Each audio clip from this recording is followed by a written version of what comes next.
Fix this and I'll give you $200 M, the CEO mocked, but the janitor's daughter solved it instantly. Part 1. The Glass Tower. The autumn rain painted streaks down the windows of Tech Central Industries, blurring the Manhattan skyline into watercolor shadows. Inside, on the 42nd floor, the boardroom hummed with tension thick enough to choke on. Marcus Reynolds sat at the head of the mahogany table, his jaw clenched so tight it ached. 42 years old, self-made, ruthless when he needed to be. He'd built this empire from nothing, turned a garage startup into a billion-dollar force that promised to revolutionize renewable energy distribution across America. And now, 6 months from launch, it was all crumbling. 6 months, he said, his voice dangerously quiet. 6 months and millions of dollars, and you're telling me we're still stuck. The 12 engineers around the table shifted in their leather chairs. Some studied their laptops. Others found sudden interest in their coffee cups. Nobody wanted to be the one to speak first. The algorithm's corrupted, someone finally offered. Every time we fix one error, 10 more appear. It's like the whole system is fighting us. Marcus stood, his expensive Italian shoes clicking against the marble as he paced. I don't want explanations. I want solutions. We promised our investors a working prototype next quarter. Do you understand what failure means? 10,000 people lose their jobs, families destroyed, lives ruined. Jennifer Hayes, the lead engineer, cleared her throat. Sir, we've tried everything. The bug is embedded so deep in the legacy code that... I don't want excuses. Marcus spun around, his eyes blazing. My 8-year-old nephew could do better than this. The words hung in the air, sharp and cutting. Jennifer's face flushed, but she said nothing. What could she say? They were brilliant minds, MIT graduates, experts in their fields, and they were beaten. Marcus laughed, but there was no humor in it, just desperation wearing a bitter mask. You know what? I'm so desperate, I'll make an open offer right now. Fix this algorithm and I'll personally write you a check for $200 million. Hell, I'll give it to anyone who can solve it. I don't care if it's the coffee lady or the person who empties the trash. The engineers exchanged glances. They'd never seen their boss like this, unhinged, vulnerable, afraid. As the meeting disbanded, Marcus stormed to his corner office, loosening his tie like it was strangling him. He didn't notice the small figure in the hallway outside the boardroom, quietly mopping the floor in the dimming evening light. Her name was Keisha Santos, and she was 12 years old. She wore her father's maintenance uniform over her school clothes, the navy blue fabric hanging loose on her thin frame, sleeves rolled up to her elbows. Her dark eyes were intelligent and watchful, taking in everything, missing nothing. Keisha had been coming to work with her father, Robert, since her mother died 3 years ago. Cancer had taken Mama slowly, painfully, leaving them with medical bills that still hadn't been paid and a hole in their hearts that never quite healed. With no family nearby and after-school programs too expensive for a janitor's salary, Robert had no choice but to bring his daughter along during his evening shifts. She'd do her homework in the break room, help her father with simple tasks, and follow the most important rule: stay invisible. Don't bother the important people. Don't ask questions. Don't draw attention. But Keisha had been listening for 6 months. She'd heard the engineers complaining in the hallways, seen documents left carelessly in recycling bins, caught fragments of conversations in the cafeteria during their late-night pizza orders. Through the glass walls, she'd watched their late-night coding sessions, seen the frustration build, watched grown men and women nearly cry over lines of code that refused to cooperate. And she'd noticed something they hadn't. "Papa," she whispered as Robert pushed his cleaning cart past her, the wheels squeaking softly against the polished floor. "I think I know what's wrong with their computer problem." Robert's weathered face creased with concern. At 53, he'd worked hard labor his entire life. Construction, warehouses, now this. His hands were calloused, his back perpetually sore, but his love for his daughter burned fierce and protective. "Mija, no," he said softly, glancing around to make sure no one heard. "We don't interfere. These are very smart people. We just clean." "But Papa, they're stuck because they keep looking forward. They need to look backward." Robert had learned never to underestimate his daughter. While other kids watched cartoons, Keisha devoured library books on mathematics and programming. Her teachers called her gifted, a word that meant little when you lived paycheck to paycheck in a one-bedroom apartment in Queens, taking 2 trains to get to school every morning. But Robert saw the spark in her eyes, the same spark her mother had possessed, that hungry curiosity, that refusal to accept the world as it was when it could be better. "What do you mean backward?" he asked quietly. Keisha pulled a crumpled piece of paper from her pocket, covered in neat pencil marks and diagrams. "They keep trying to fix the new code, but the problem isn't new. It's in the original foundation code from 2019. When they migrated the system, they converted the date format, but they missed one variable.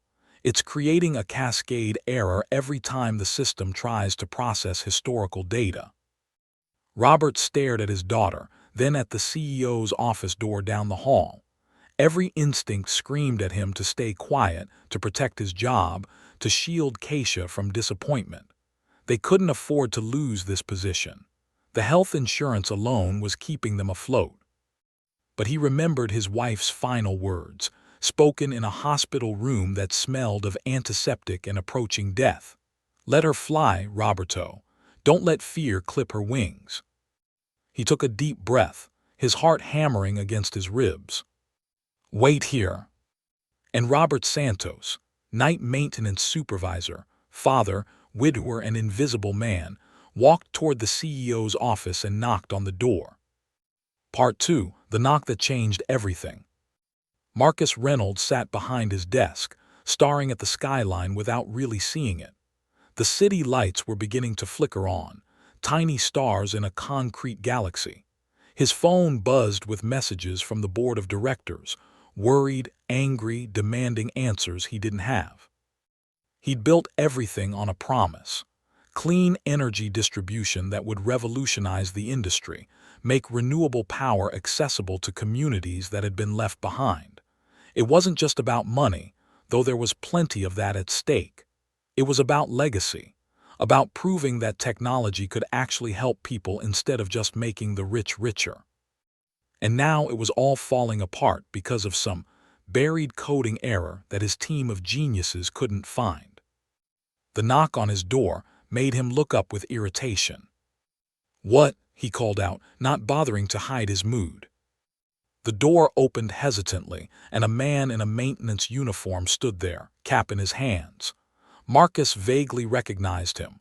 One of the cleaning crew, maybe. He'd never really paid attention. "Mr. Reynolds, I'm sorry to disturb you." The man's voice was steady despite obvious nervousness. "I'm Robert Santos, night maintenance supervisor. My daughter thinks she might have found something about your computer problem." Marcus stared at him. For a moment he thought he'd misheard. Then he laughed, a short, sharp bark of sound that held no amusement. "Your daughter, how old is she?" 12, sir." The laugh came again, more bitter this time. Of course, why not? The universe was clearly mocking him now. "Let me guess. She's a genius who learned coding from YouTube videos. Look, I appreciate the gesture, but I have a team of graduates from the best schools in the country who can't crack this. I don't have time for—" "Please, sir." Robert's voice remained steady, though his knuckles were white around his cap. "Just 5 minutes. If she's wrong, we'll never bother you again. I promise." Something in the janitor's quiet dignity gave Marcus pause. Maybe it was exhaustion. Maybe it was desperation. Or maybe it was the memory of his own father, an immigrant who'd worked 3 jobs to put Marcus through school, who'd cleaned offices just like this one, who'd taught him that pride had nothing to do with titles. Against every logical bone in his body, Marcus nodded. 5 minutes. Robert disappeared, and Marcus ran his hand over his face. This was insane. He was about to take coding advice from a 12-year-old janitor's daughter. The board would have him committed. But then she walked in. Keisha Santos entered the office like she was walking into a cathedral, eyes wide but spine straight, taking in the expensive furniture, the wall of windows, the framed degrees and awards. She wore an oversized maintenance uniform over clothes that had clearly been washed too many times, sneakers with worn soles. Her hair was pulled back in a simple ponytail, and she carried a crumpled piece of paper like it was treasure. She didn't look at Marcus with fear or awe. She looked at him like he was a person, just a person who had a problem she might be able to help with. "Mr. Reynolds," her voice was clear, confident in a way that made Marcus sit up straighter. "May I use your whiteboard?" He gestured to it, too curious now to be annoyed. Keisha walked over to the board where the problematic code was still displayed from that afternoon's desperate brainstorming session. She studied it for a moment, then picked up a marker. "Here," she said, pointing to a line of code that had been written 5 years earlier, buried in the foundation of the entire system. "This variable datecon legacy. It's using a European date format when everything else uses American format. When the system processes any data from before March of 2020, it flips the days and months. That triggers the validation protocol to reject it as corrupted, which cascades through all the dependent functions." She drew a quick diagram, her hand steady, showing how the error propagated like ripples in water. "Everyone's been trying to fix the downstream effects, but if you just correct this one variable in the legacy code and run a single backward compatibility check, the entire system should stabilize." Marcus stood frozen. His mind raced through the implications, checking her logic against everything he knew about the system. The migration from 2019, the date format change, the validation protocols that had seemed overzealous but necessary. Could it really be that simple? Had they been looking at the problem from the wrong angle this entire time, trying to fix the symptoms instead of finding the disease? His hand shook slightly as he grabbed his phone and called Jennifer Hayes. "Get back to the office. Now, bring your laptop." "Marcus, it's almost 8 o'clock. I haven't seen my kids in." "Now, Jennifer, trust me."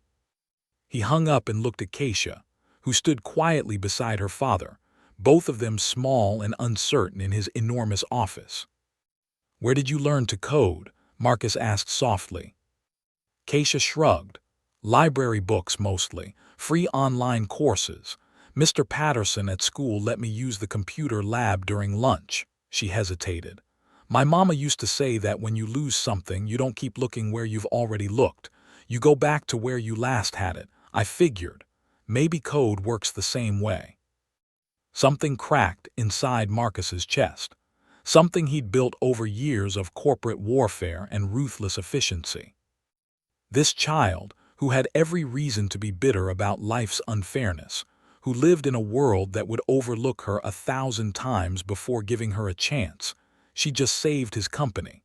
Not for money or recognition or college applications, but because she saw people struggling and wanted to help. Within 45 minutes, the boardroom was packed again.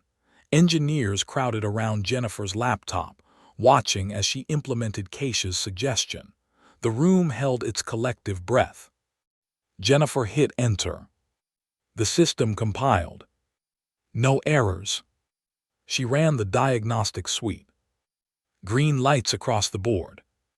She tested the historical data processing. Perfect execution. "Oh my God," Jennifer whispered, her hand covering her mouth. "It works. It actually works." The room erupted. Engineers who hadn't slept in weeks hugged each other. Some were crying. They'd spent 6 months and millions of dollars chasing ghosts, and a 12-year-old had solved it in 5 minutes by looking where they hadn't thought to look. Marcus slumped into a chair, overwhelmed. His phone was already buzzing, word was spreading fast, but he couldn't take his eyes off Keisha, who stood quietly, trying to understand the commotion she'd caused. "How did you see it?" he asked her. She thought for a moment. I guess I wasn't looking at what was broken, I was looking at what changed. And in that moment, Marcus Reynolds understood that he'd been given a gift, not just a solution to his coding problem, but a reminder of something he'd forgotten. Brilliance doesn't wear a uniform. Genius doesn't wait for permission. And sometimes the answers to our biggest problems come from the voices we've forgotten to hear. Part 3, The Promise. The night stretched long after the engineers finally went home, their relief and exhaustion creating a strange kind of euphoria. They'd been drowning for months, and Keisha had thrown them a lifeline so simple they'd all missed it. Marcus sat alone in his office, the city glittering below him like scattered diamonds. His phone hadn't stopped ringing, investors, board members, the media somehow already catching wind that Tech Central had solved its crisis. But he ignored them all. Instead, he thought about a promise he'd made in anger, in desperation. A promise he'd never expected anyone to actually collect on. $200 million to whoever solved the problem. He'd said it to the engineers, thrown it out like a challenge he knew they couldn't meet. He'd never imagined a 12-year-old girl in an oversized janitor's uniform would be the one to answer it. Marcus pulled out his phone and made 2 calls, one to his lawyer, one to his private banker. Then he sat back and waited. Robert Santos had taken Keisha home hours ago, both of them quiet on the subway ride back to Queens. Marcus had watched them leave, had seen the way Robert kept his hand on his daughter's shoulder, protective and proud. He'd seen something else too, the worn shoes, the careful way they moved, like people who'd learned to make themselves small in a world that didn't always have room for them. The next morning, Marcus called Robert directly. "Can you and Keisha come to my office this afternoon? There's something we need to discuss." "Mr. Reynolds, we don't want to be any trouble." "Please, it's important." That afternoon, they sat across from Marcus's desk, father and daughter side by side. Robert looked nervous, like he was waiting for the other shoe to drop, for someone to tell him this had all been a mistake and he needed to pack his things. Keisha just looked curious. Marcus leaned forward, his hands folded on the desk. "I made a promise yesterday, in front of 12 witnesses. I said I'd give $200 million to anyone who could solve our problem." Robert's eyes went wide. "Mr. Reynolds, we can't, that's not why we—" Marcus held up a hand. "Please, let me finish." He pulled out a folder, slid it across the desk. "I've set up a trust fund in Keisha's name. $50 million for her education and future. Full ride to any university she wants, living expenses, graduate school if she chooses. Everything she needs to reach her full potential." Robert's hands trembled as he opened the folder. Tears streamed down his weathered face, and he couldn't speak. "The remaining $150 million, Marcus continued, his own voice thick with emotion, is going to establish the Angela Santos Scholarship Foundation." Keisha looked up sharply. "That's my mama's name." "I know," Marcus smiled gently. "Your father told me about her last night. This foundation will support children like you, Keisha. Brilliant minds from families who can't afford to nurture their gifts. Full scholarships, mentorship programs, technology access, tutoring, everything needed to let them soar. Because your mother was right. When we lose something precious, we need to look back to where we last had it. And somewhere along the way, this country lost sight of all the brilliant kids slipping through the cracks." Robert was openly sobbing now, his face in his hands. Keisha reached over and took her father's hand, her own eyes bright with tears. "There's one more thing," Marcus said quietly. "Robert, I want to offer you a position as Director of Facilities and Community Outreach. We need people who understand what real dignity looks like. What it means to do honest work, to raise a child right, to teach them that their worth isn't measured by their address or their bank account." Robert looked up disbelieving. I don't have a college degree, I'm just a janitor." "You're a father who raised a daughter brilliant and kind enough to help strangers who never even knew her name. You're exactly what this company needs." Marcus stood, came around the desk.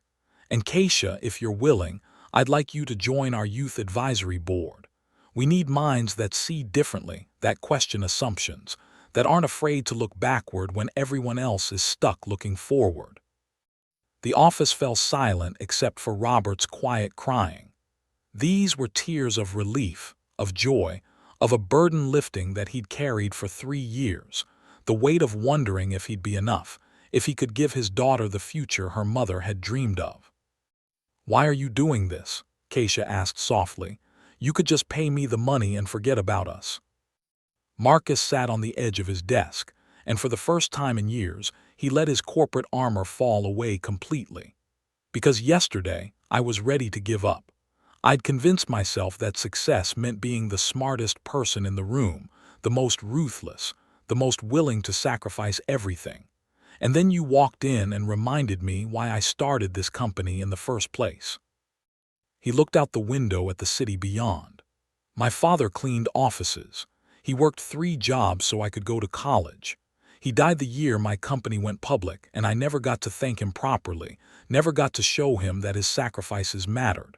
I can't bring him back, but I can honor him by making sure other kids like you, Keisha, don't get overlooked just because they don't fit someone's narrow idea of what genius looks like."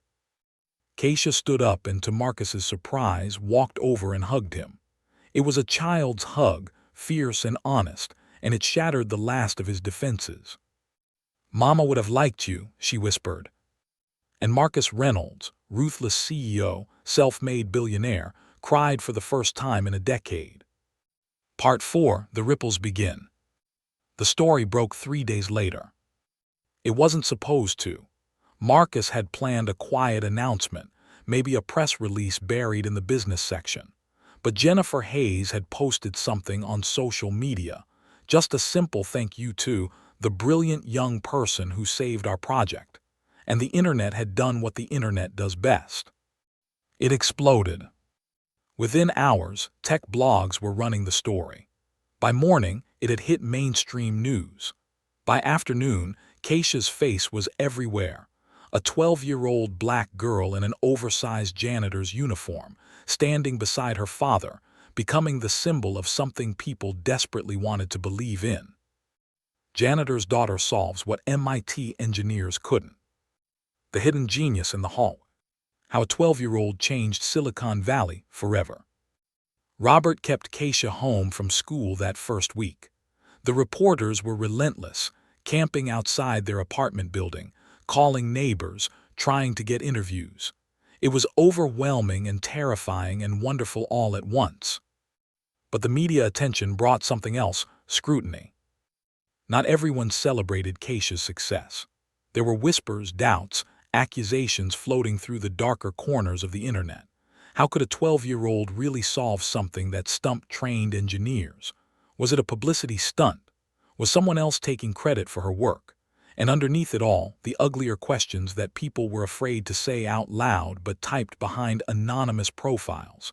Could someone like her really be that smart? Marcus watched it unfold with growing anger.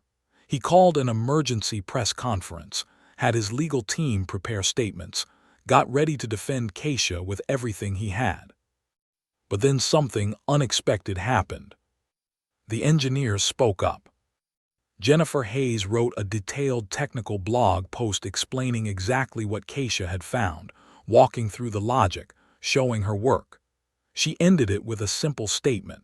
Sometimes the smartest thing an expert can do is admit they missed something obvious. Keisha Santos didn't just solve our problem. She taught us how to think differently. One by one, the other engineers added their voices. They did interviews, wrote posts, made videos. They didn't try to downplay their own intelligence or expertise. Instead, they celebrated what Keisha had done, explained how fresh eyes and a different perspective had been exactly what the project needed. The tide turned. Within 2 weeks, the foundation paperwork was finalized. The Angela Santos Scholarship Foundation opened its doors with a mission statement that made Robert cry every time he read it. Every child deserves the chance to be seen, to be heard, to be valued. Brilliance wears no uniform. Applications poured in, thousands of them. Kids from forgotten neighborhoods, from struggling schools, from families working 3 jobs to keep the lights on. Each application was a story of potential waiting to be unlocked, of dreams deferred but not destroyed. Keisha read every single one. "Papa, look at this," she'd say at night, sitting at their small kitchen table in the apartment they were preparing to leave for something better. "This boy taught himself calculus using library books. This girl built a robot from recycled parts. This one writes poetry in 3 languages." Robert would watch his daughter, marveling at how she carried this responsibility with such grace. She could have been spoiled by the sudden wealth, by the attention, by the knowledge that she'd never have to worry about money again. Instead, she seemed more determined than ever. "They're like me, Papa," she said one night. "Smart enough to dream but not rich enough to hope. Mama would want us to help them." The first class of Angela Santos scholars was selected 3 months later. 25 kids, ages 10 to 17, from every corner of America. Inner-city Detroit, rural Mississippi, immigrant communities in California, native reservations in Montana. Each one brilliant, each one overlooked, each one now given a chance. Keisha mentored them personally, despite Marcus's concerns that she was taking on too much. She video-called them weekly, answered their questions, celebrated their victories, encouraged them through their struggles. "I remember what it felt like," she told Marcus when he urged her to slow down. "Knowing I was smart but thinking it didn't matter because nobody was looking. These kids need someone to tell them they matter. That's more important than anything." Meanwhile, Robert settled into his new role with the quiet dignity that had defined his entire life. He didn't change who he was, still wore practical clothes, still treated everyone from interns to executives with the same respect, still remembered what it felt like to be invisible. But now he had a platform. He implemented new policies at Tech Central, better wages for service staff, education benefits for employees' children, pathways for advancement regardless of educational background. He started a program where executives spent 1 week a year doing frontline work, cleaning, maintenance, cafeteria duty, to remember that every job had dignity. Some of the old guard grumbled, some threatened to quit. Marcus told them the door was open. "This company was built on the idea that we could change the world," he said at a tense board meeting. "But we can't change the world if we don't first change how we see the people right in front of us." The culture shift was slow, uncomfortable, necessary. But gradually, Tech Central transformed from just another tech company into something different, a place where potential mattered more than pedigree, where diversity meant more than checking boxes, where the janitor's kids and the CEO's kids had equal access to opportunity. And through it all, Keisha remained grounded. She still took the subway, still did her homework in the break room while her father worked, still helped the cleaning crew on weekends because she wanted to, because she remembered. "Don't forget where you came from," her mother had told her once in those final days. "And don't let anyone make you small because of it. You're going to do great things, baby girl. Just remember to bring people with you." Keisha had promised, and she was keeping that promise, one scholarship, one mentee, one act of kindness at a time. But not everyone was happy about the changes, and in the shadows, resentment was building, resentment that would soon threaten everything they'd worked to build. Part 5: The Backlash. The email arrived on a Tuesday morning, marked urgent, sent to the entire Tech Central Board of Directors. Marcus read it 3 times, his jaw tightening with each pass. It was from Vincent Palmer, one of the original investors, a man who'd made his fortune in the ruthless tech boom of the 90s. The subject line read, "Concerns regarding recent personnel and financial decisions." The body was worse. "I write to express serious reservations about the direction of this company under current leadership. the decision to award substantial funds to an unproven minor, the elevation of maintenance staff to executive positions, and the allocation of company resources to social programs rather than shareholder value represent a dangerous departure from sound business practice. Furthermore, the publicity stunt, for that is what it must be called, of crediting a child with solving complex technical problems undermines the credibility of our engineering team and makes us appear desperate rather than innovative. I call for an emergency board meeting to discuss these matters and evaluate whether current leadership serves the best interests of this company and its investors. Marcus set his phone down carefully, though what he wanted to do was throw it through the window. Vincent Palmer, of course. The man had been against the renewable energy project from the start, had wanted Tech Central to pivot to more profitable ventures, social media analytics, data mining, the kind of work that made money but changed nothing. The emergency board meeting was scheduled for the following week. Marcus knew what was coming: a vote of no confidence, pressure to reverse the scholarship program, demands that Robert return to maintenance and Keisha fade back into obscurity where she belonged. Over his dead body. But the attack on Tech Central wasn't coming from just one direction. The media that had celebrated Keisha's story was now finding new angles, darker narratives. Opinion pieces questioned whether she'd really solved the problem or just gotten lucky. Tech forums debated whether the engineers had been incompetent or if the whole thing had been staged for publicity. And then came the threats. They started small, anonymous messages on social media, easily dismissed as trolls. But they escalated. Emails to Robert's work account calling him names too ugly to repeat, accusing him of using his daughter for money. Messages to Keisha's school suggesting she didn't deserve her success, that she'd taken something from more deserving people.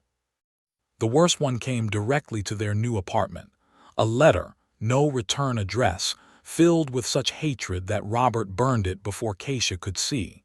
But his hands shook as he did it, and sleep became difficult.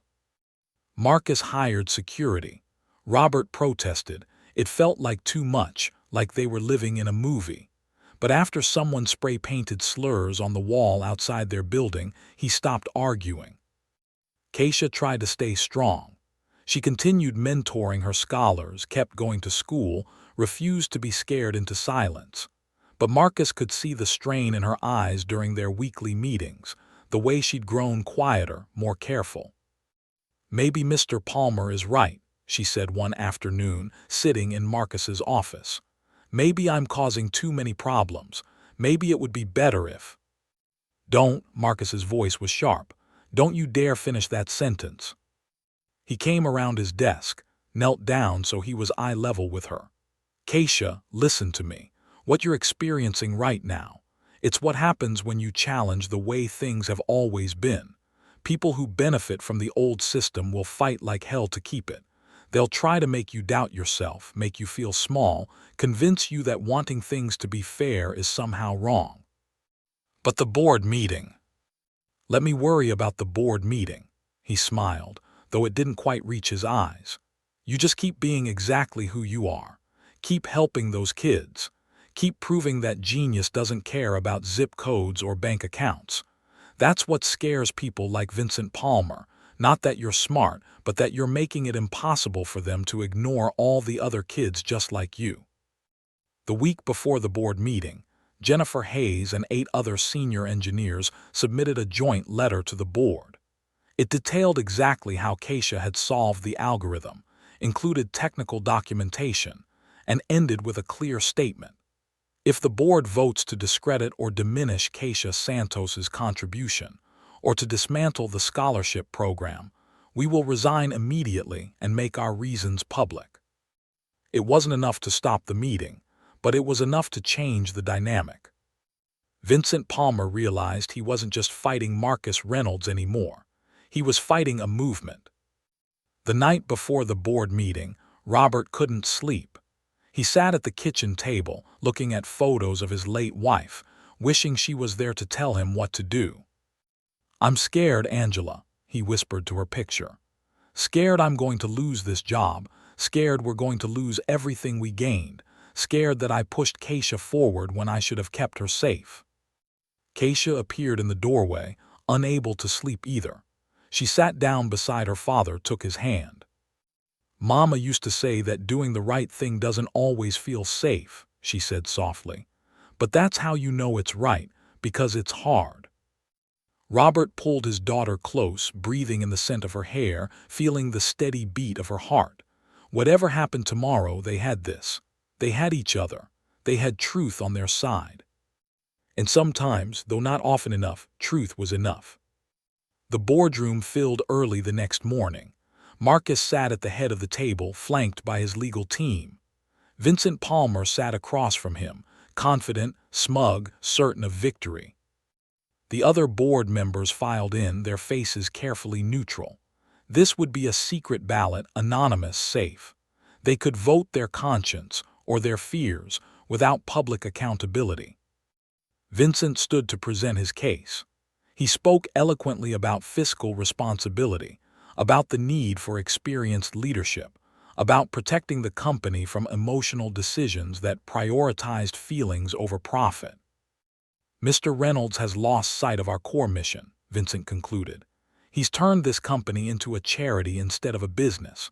The scholarship program, while admirable in theory, diverts resources from research and development. The promotion of unqualified personnel creates liability, and the continued association with this situation makes us look desperate rather than innovative." He didn't say Keisha's name. He didn't have to. Marcus stood slowly. He'd prepared a speech, had notes, had data showing how the positive publicity had actually increased their market value, how the scholarship program had enhanced their reputation.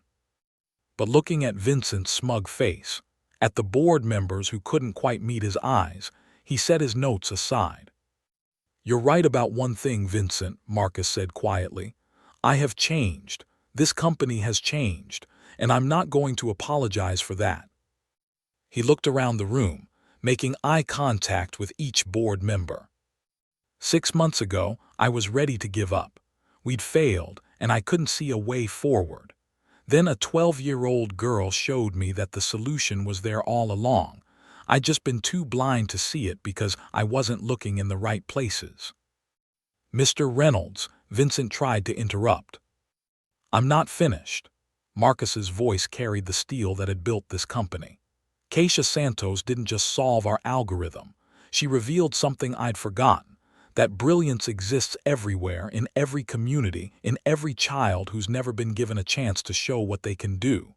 And if we're not looking for it, if we're not creating pathways for it, then we're not just failing those kids. We're failing ourselves." He pulled out his phone, called up a file, projected it onto the screen behind him. "These are our numbers for the last quarter. Revenue up 23%. Stock price at an all-time high. Media value exceeding $100 million in positive coverage. Partnership offers from every major tech company in the world." He paused. "And applications to work here have increased 500%, with top talent from every university specifically citing our values and the scholarship program as reasons they want to join us." The room fell silent.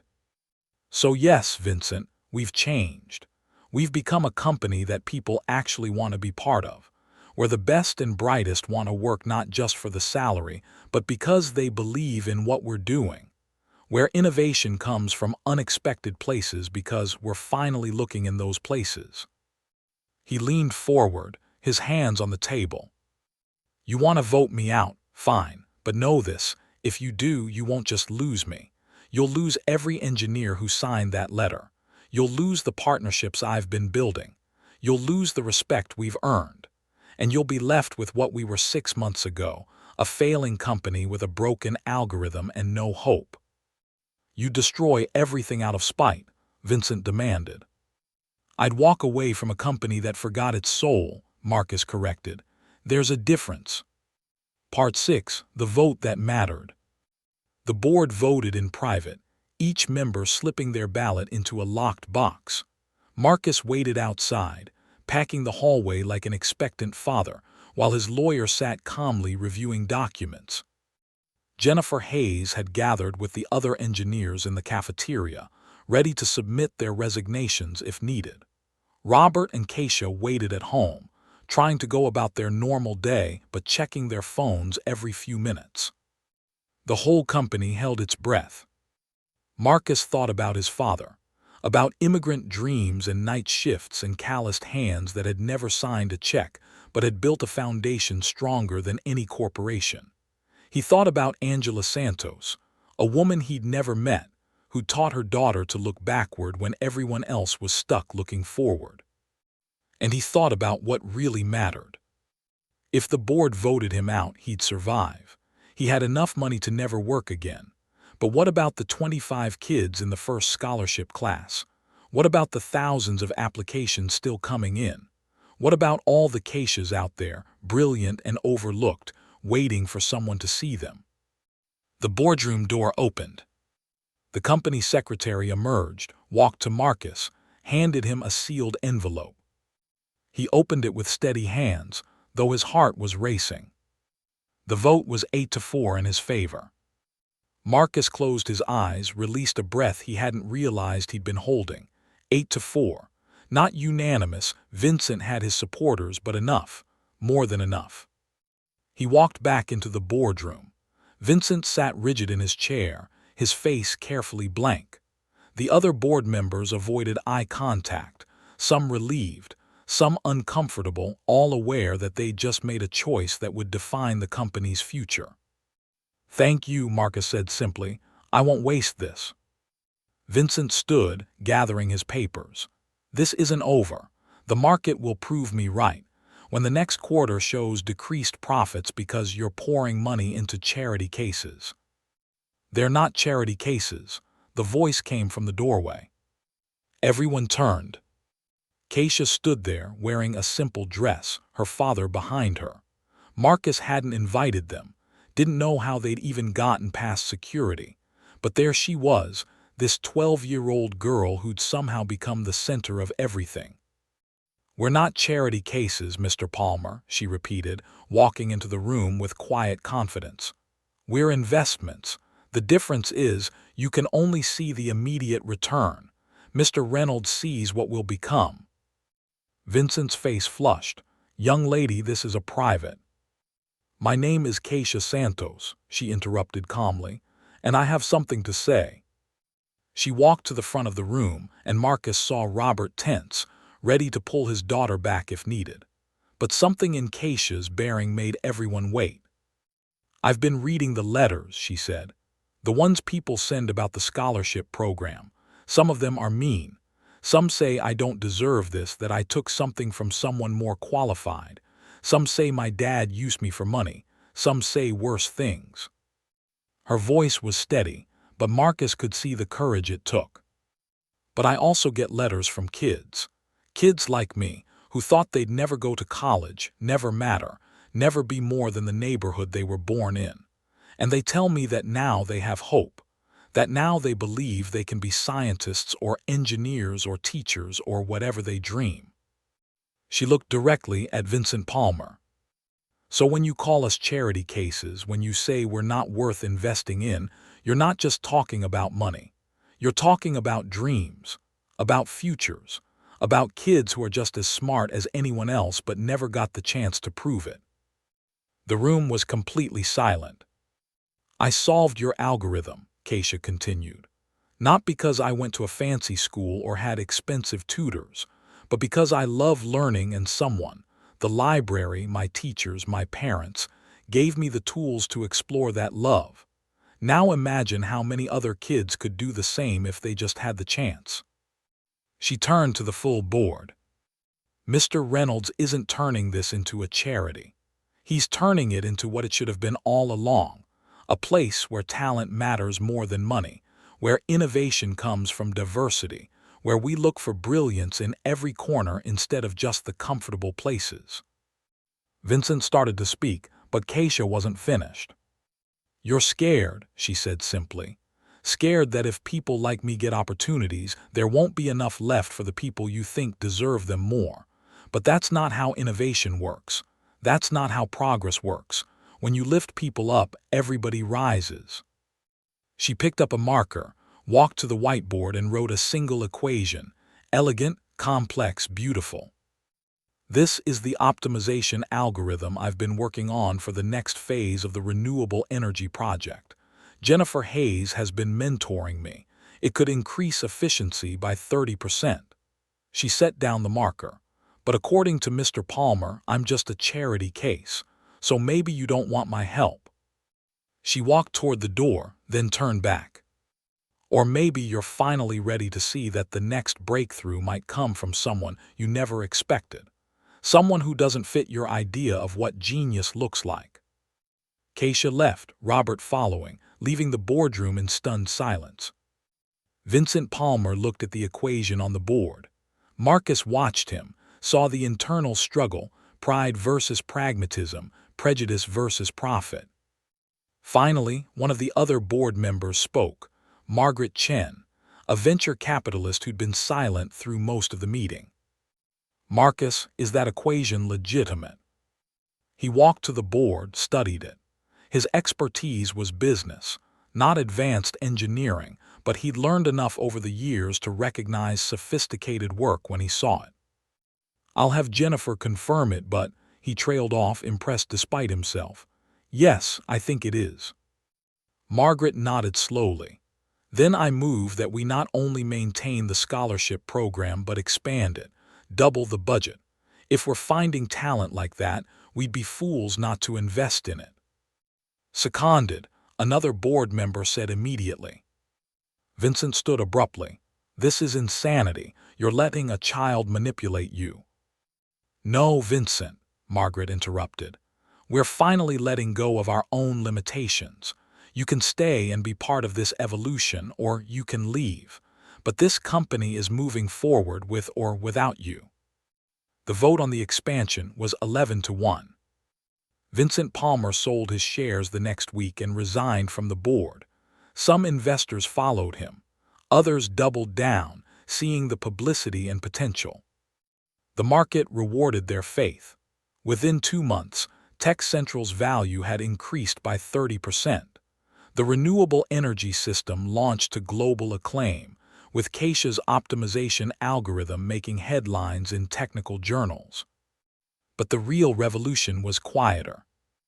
The scholarship program expanded to 50 students, then 100, then 500. Other companies started similar programs, not wanting to be left behind. Universities began reaching out to overlooked communities, actively recruiting the brilliant kids who'd been invisible for too long. The culture was shifting, slowly but surely. And at the center of it all was a 12-year-old girl who'd simply wanted to help, and a father who'd been brave enough to let her try. Part 7, The Real Victory.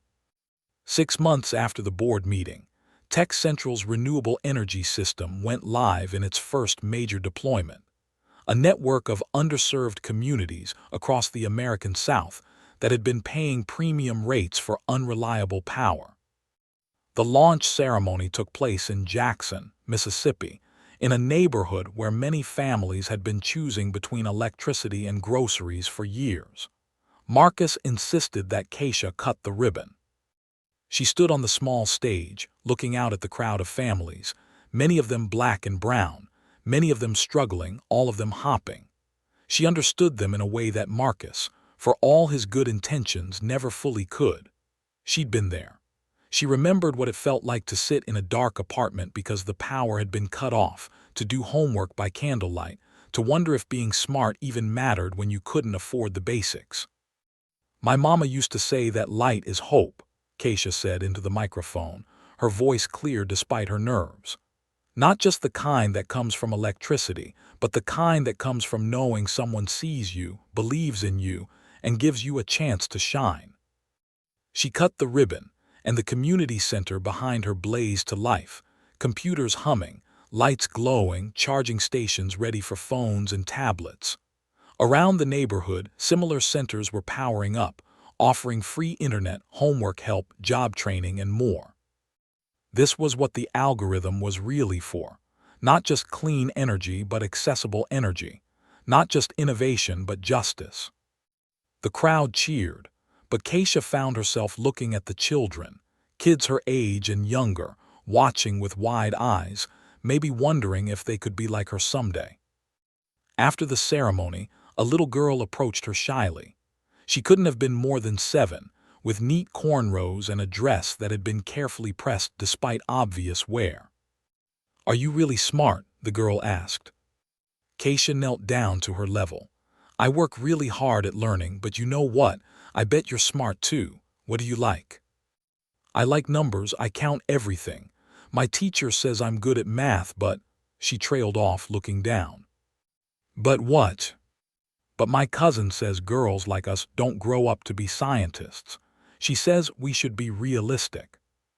Keisha's heart clenched. How many times had she heard similar things? How many times had well-meaning people tried to lower her expectations for her own good? "Your cousin is wrong," Keisha said firmly. "Girls like us can be anything. Scientists, engineers, teachers, doctors, anything. You just have to keep loving numbers, keep asking questions, and never let anyone make you smaller than you are." She pulled a card from her pocket, the Angela Santos Scholarship Foundation. "When you're older, you apply to this program, okay? Promise me." The little girl nodded solemnly, clutching the card like treasure. Robert watched from the sidelines, tears in his eyes. This was what Angela had wanted, not wealth, not fame, but for Keisha to open doors and then hold them open for others.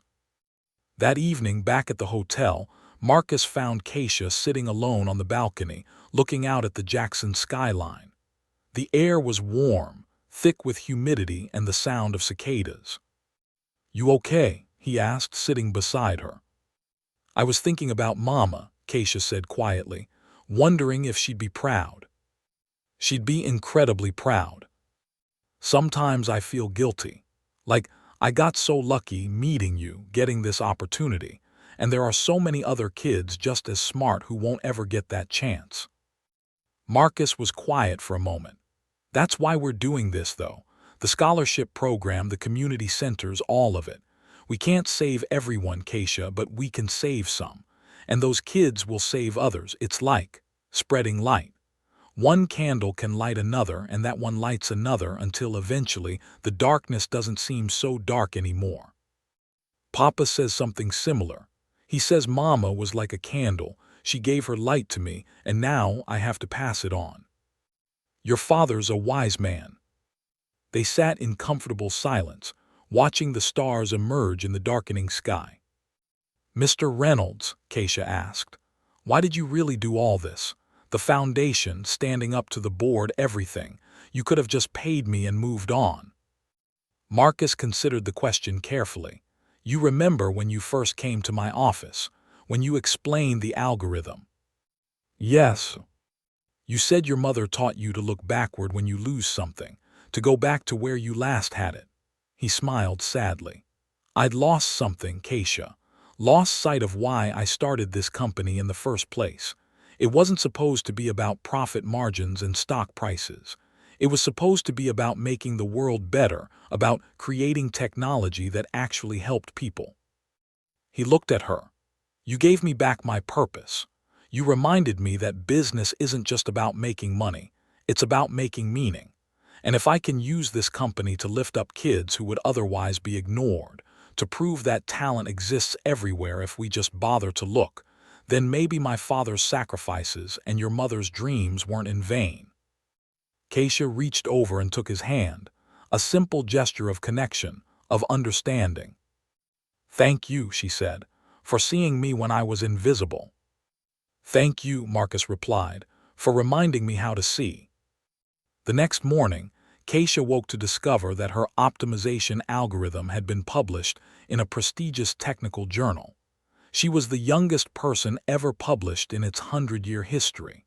The article was co-authored with Jennifer Hayes, but Jennifer had insisted that Keisha be listed as the primary author. The internet exploded again, but this time the narrative was different. This wasn't a feel-good story about a lucky kid.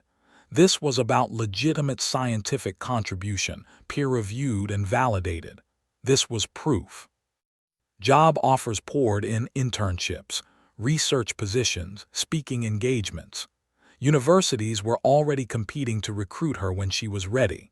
But Keisha turned most of them down, wanting to focus on school, on her mentorship with the scholarship students, on just being 12. "There's time for all that later," she told a disappointed recruiter.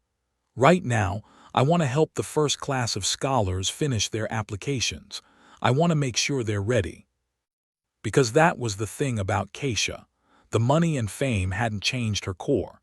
She still did her homework in the break room while her father worked.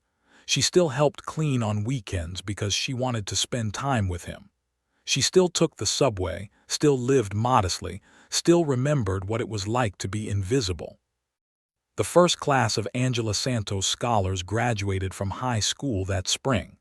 All 25 of them had been accepted to four-year universities with full rides.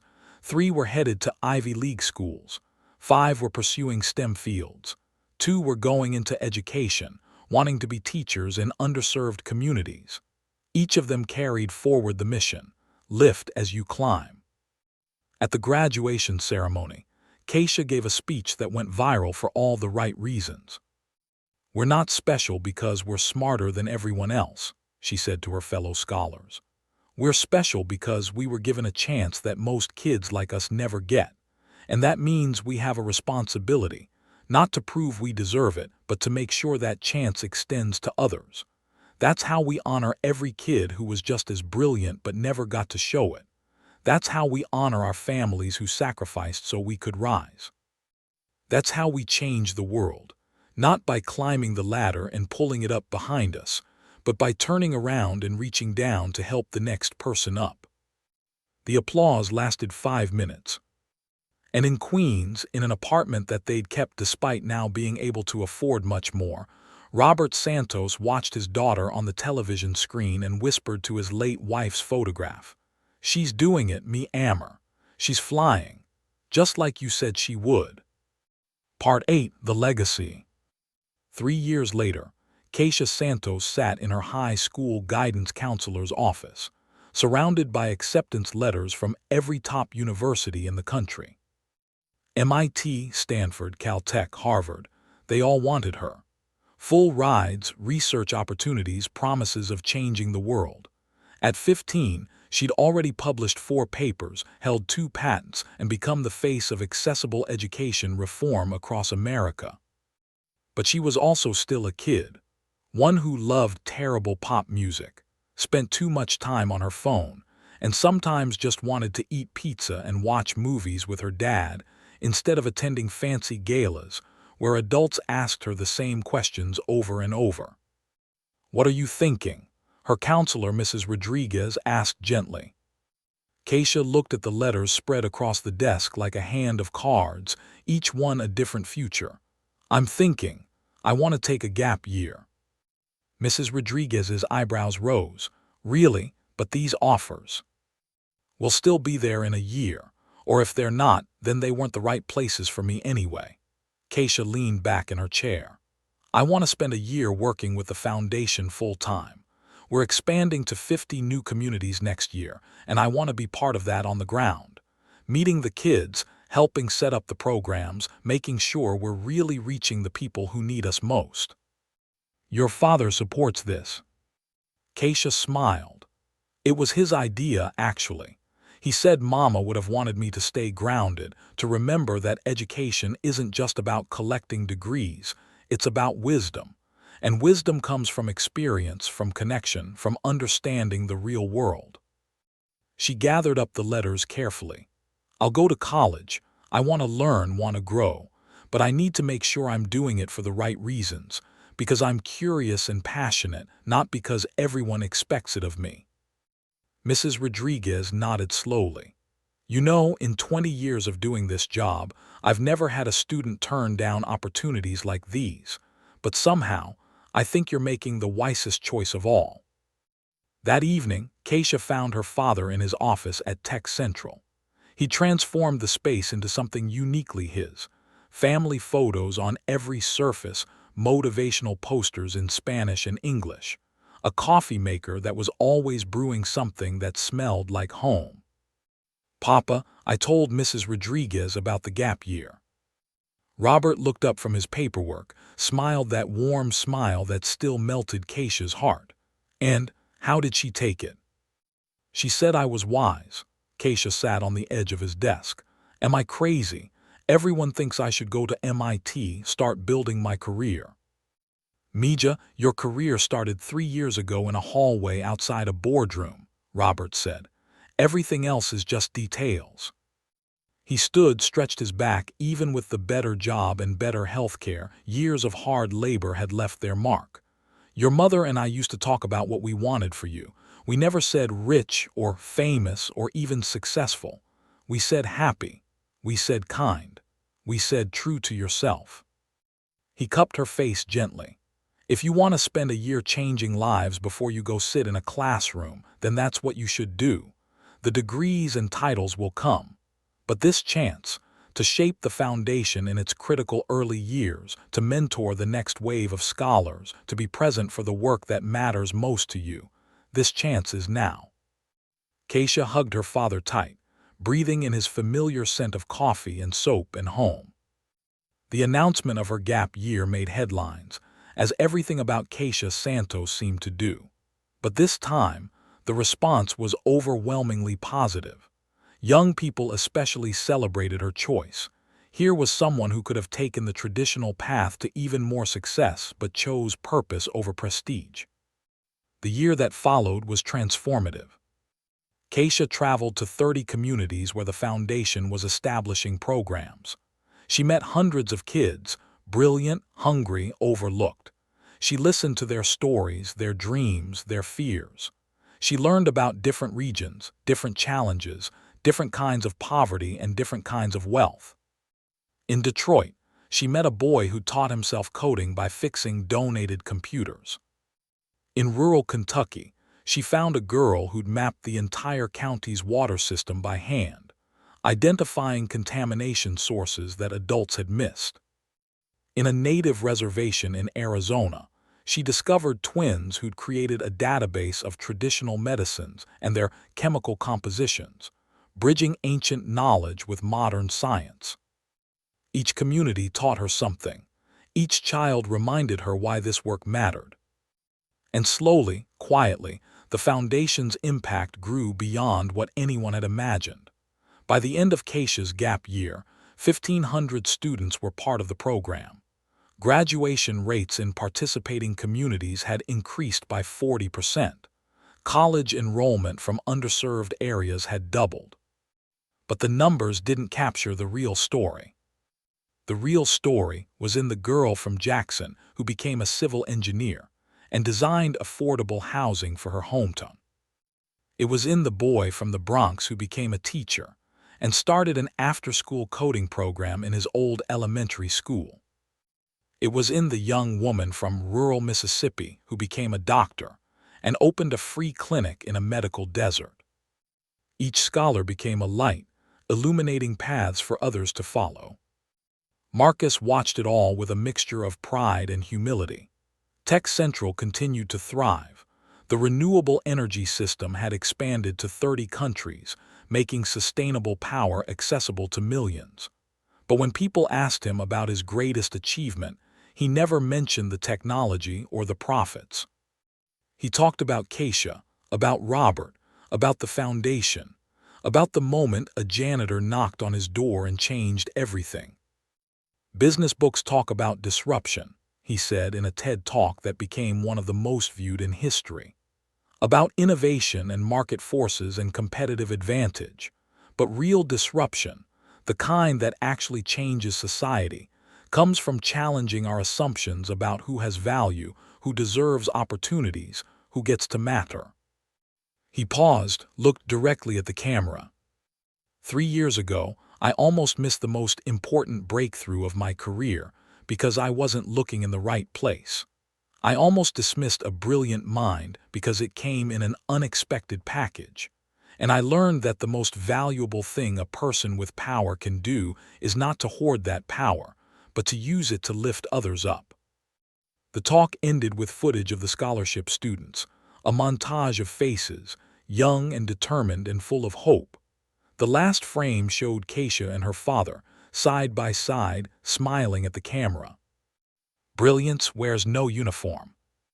When Keisha finally did go to college, choosing Stanford for its engineering program and proximity to communities she wanted to continue working with, she was different than she might have been. More grounded, more purposeful, more certain of who she was and what she wanted to contribute. She thrived academically, but more importantly, she thrived as a person. She made friends, went to parties, dated, struggled, failed sometimes, and learned to get back up. She was brilliant, yes, but she was also wonderfully, beautifully human. Robert visited every month, and they'd walk the campus together, father and daughter, still best friends despite everything that had changed. "Mama would love this place," Keisha said once, watching students sprawl across the grass, studying in the California sunshine. "Mama loved any place where you were happy," Robert replied. "I wish she could see it, see what happened, see what we built." Robert was quiet for a moment. "Mija, your mother knew. Even at the end, even when she was so sick, she knew you were going to do extraordinary things. She told me, 'Our daughter is going to change the world, Roberto. She's going to take the love we gave her and spread it so wide that it touches people we'll never meet.' And she was right." Tears ran down Keisha's face. "I miss her." "Me too, Corazon, every day." He pulled her close. "But she's here, in every scholarship student, in every community center, in every kid who now believes they matter because you showed them it was possible. That's immortality, Mija. Not living forever, but creating ripples that never stop spreading." 10 years after that fateful night in the boardroom, the Angela Santos Scholarship Foundation celebrated its 10th anniversary. Over 5,000 students had been supported. Communities across America had been transformed. Other countries had started similar programs, inspired by the model. The gala was held at Tech Central's headquarters, in a building that had been redesigned to honor the foundation's mission. The walls displayed photos of scholars, thousands of faces, each one a story of potential realized. Keisha, now 22 and completing her doctorate, gave the keynote speech. She wore a simple dress and her mother's necklace, the only valuable thing Angela had owned, now worth more for its sentiment than its materials. "When I was 12 years old," Keisha began, "I was invisible. Not because I wanted to be, but because society had decided that girls who looked like me, from neighborhoods like mine, with families like mine, didn't need to be seen. We were part of the background, the help, the ones who cleaned the offices but never worked in them." She paused, looking out at the crowd, scholars, donors, community leaders, and friends. "My father could have kept me invisible. It would have been safer, less risky. He could have told me to stay quiet, to not bother the important people, to accept our place. But he didn't, because he knew what my mother knew, that every child deserves to be seen, every mind deserves to be nurtured, every dream deserves a chance." She found her father in the crowd, sitting beside Marcus, both men looking up at her with tears in their eyes. "This foundation isn't charity. It's not about feeling good or checking boxes. It's about justice. It's about recognizing that brilliance exists everywhere but opportunity doesn't. It's about fixing a system that overlooks people based on circumstances they can't control instead of potential they can't help but have." Her voice grew stronger. "In the last 10 years, we've learned something beautiful. When you invest in overlooked communities, they don't just rise, they soar. When you give brilliant kids from struggling families the same resources as privileged kids, they don't just compete, they excel. When you look beyond your assumptions about who deserves opportunities, you don't just find hidden talent, you discover that it was never hidden. You were just looking in the wrong places." The applause was thunderous. After the speeches and celebrations, after the photographs and interviews, Keisha found herself alone in the hallway where it had all begun. The floor was polished now, gleaming, but she remembered it as it had been, her father pushing his cleaning cart, her small self in an oversized uniform, listening to problems she wasn't supposed to care about. Robert found her there, knew instinctively what she was thinking. "This is where it started," she said softly. "No, Mija." He put his arm around her shoulders. "It started long before this. It started when your mother and I decided that no matter how little we had, we'd give you everything that mattered: love, support, belief. It started in libraries and late-night homework sessions and conversations about dreaming big. This hallway was just where the world finally caught up to what we already knew." "What's that?" "That you were always brilliant. The only thing that changed was that someone with power finally noticed." They stood together in the hallway, father and daughter, janitor and scholar, two people who'd been invisible until they weren't. Marcus approached them quietly. "I hate to interrupt, but Keisha, there's someone who wants to meet you." He gestured to a girl standing nearby, maybe 9 years old, dark-skinned and bright-eyed, wearing a Scholarship Foundation t-shirt that was slightly too big. "This is Jasmine," Marcus said. "She's applying for the program next year, wants to be an aerospace engineer."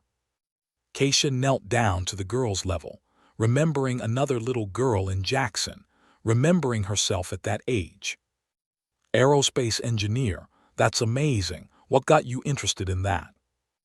"I want to design better satellites," Jasmine said shyly, "so that places like my neighborhood can get better internet and phone service. My mom can't always afford the bills, and I can't do homework when the internet's out. So I figured maybe, if I learn to build better satellites, I can help." Keisha felt her heart expand.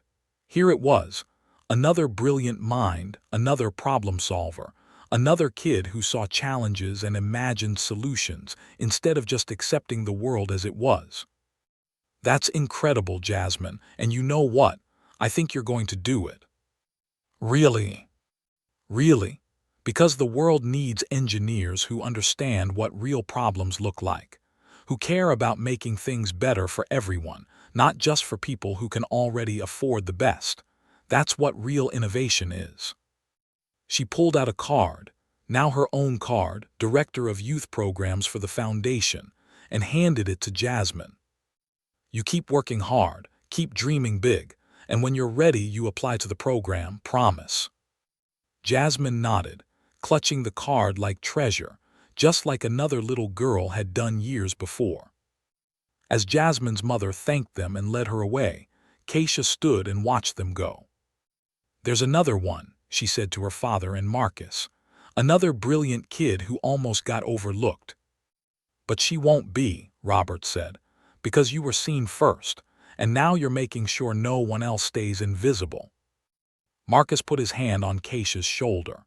"You know, when I started Tech Central, I thought the goal was to build something big, to change the energy industry, to make a fortune.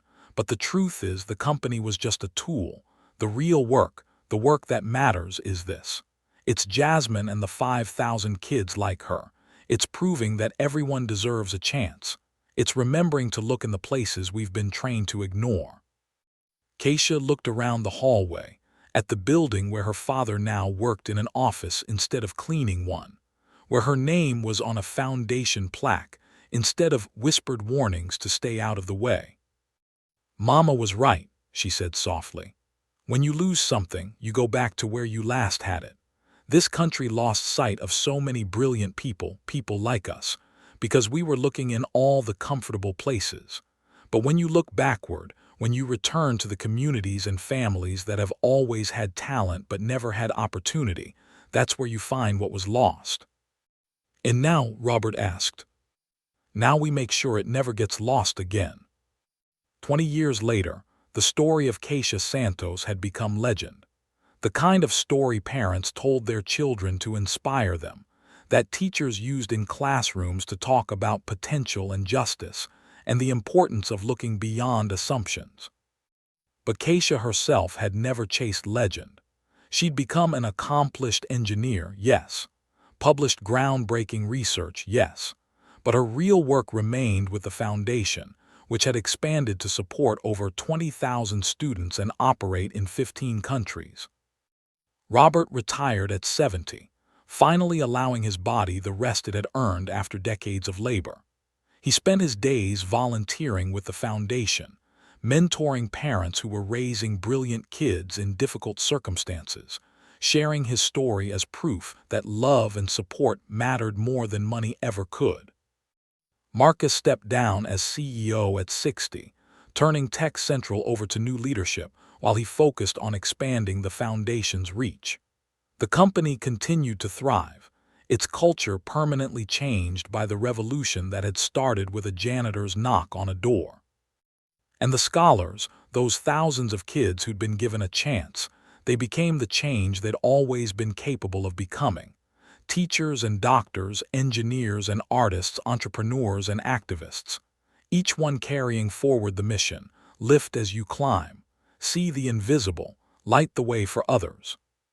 On the 20th anniversary of the foundation, they gathered, as many as could make it, filling an auditorium with the sound of life lived fully, of potential realized, of dreams that had been given permission to soar. Keisha spoke, her voice carrying the wisdom of 32 years, but still holding the wonder of that 12-year-old girl who'd simply wanted to help. "My mother never got to see this," she said. "Never got to know that her words, about looking backward, about light being hope, about letting people fly, would touch this many lives. But I think she knew anyway. I think she understood that the truest legacy isn't what we accomplish ourselves, but what we make possible for others." She looked out at the sea of faces, scholars young and old, families grateful beyond words, communities transformed, dreams multiplied. "We're told to pull ourselves up by our bootstraps, but what about the people who don't have boots? What about the brilliant minds solving problems in their heads while their feet freeze because they can't afford shoes?" The Angela Santos Foundation exists because we believe everyone deserves boots. More than that, everyone deserves wings. The applause lasted longer than her speech. And in a small cemetery in Queens, on a grave marked with a simple stone that read Angela Santos, beloved wife and mother, someone had left a new bouquet of flowers and a note. "Thank you for teaching Keisha to fly and for teaching her to teach others. Because of your daughter, my son is going to college next year. Because of your love, he learned that being brilliant and being from the hood aren't contradictory. You changed our lives without ever knowing our name. That's the truest kind of light." The note wasn't signed. It didn't need to be. It was one voice among thousands, one story among an ocean of stories, one life change that would change others in turn. This was the real revolution, not loud or dramatic, but steady and unstoppable. The revolution of believing that everyone matters, that brilliance wears no uniform, that the janitor's daughter might save your company and the CEO's humanity might save his soul, and together they might just change the world. Not by grand gestures or single heroic acts, but by the simple, profound choice to see each other, to help each other, to remember that we rise together or we don't truly rise at all. And somewhere in a boardroom or a break room, in a school or a scholarship office, in a place where someone feels invisible and overlooked, another knock was coming on another door. Another voice was about to be heard. Another light was about to shine. Because that's what happens when you stop looking where it's comfortable and start looking everywhere. You find brilliance waiting, patient and hopeful, for someone to finally see. And once you learn to see, you can never look away again. The end. Dedicated to every brilliant child who's ever been overlooked, every parent who's ever worked in the shadows, and every person who's had the courage to look beyond assumptions and see the truth. That we're all capable of extraordinary things when we're given extraordinary chances. May we all learn to knock on doors. May we all learn to answer them. And may we all remember that the most important question isn't who deserves a chance, but why wouldn't everyone? If you enjoyed this story, Don't forget to hit the subscribe button and become a part of our Unbroken Grace Stories community. Where are you watching from? Drop a comment below. We love hearing from our amazing viewers around the world.